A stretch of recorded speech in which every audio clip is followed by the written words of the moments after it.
Theresa May is set to make a landmark speech in Florence today in which she will seek to break the deadlock in negotiations over Brexit. The PM is due to set out her plans for a transitional period from the formal date of Brexit in March 2019, expected to last 2 years, before moving to a permanent trade deal. Mrs. May is thought to be considering an offer of paying around €20 billion, £17.6 billion, over the period in a bid to secure favourable trading arrangements and also help address Brussels' concerns about the potential hole in its current budget caused by the UK's exit. And she will reportedly touch on the issue of citizens' rights for EU nationals in the UK, enshrining the terms of any deal in a formal treaty.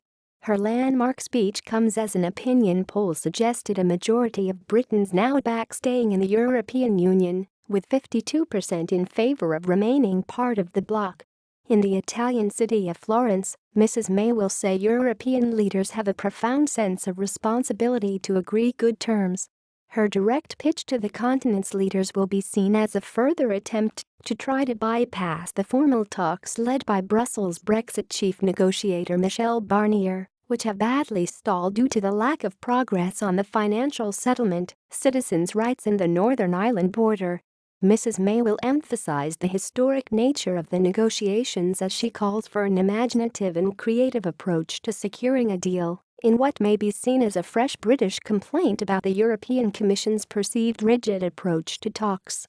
But the PM, who has repeatedly said she would walk away with no deal rather than accept a bad deal from Brussels, will also stress that the UK has considerable fundamental economic strengths and an indomitable spirit. She will also that, when this chapter of our European history is written, it will be remembered, not for the differences we faced, but for the vision we showed, and not for a relationship that ended but a new partnership that began.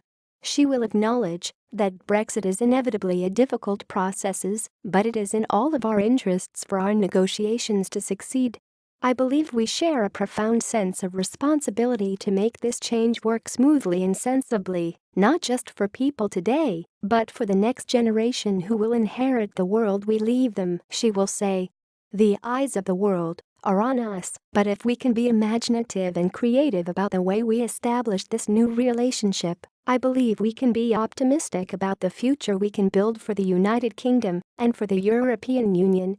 The Prime Minister's speech, which will build on the Brexit plans she set out in Lancaster House in January, will set out her vision for a bold economic and security partnership. But she is thought to have rejected a Swiss-style European Economic Area Minuses deal, which could have involved ongoing payments to Brussels and potentially accepting the free movement of people.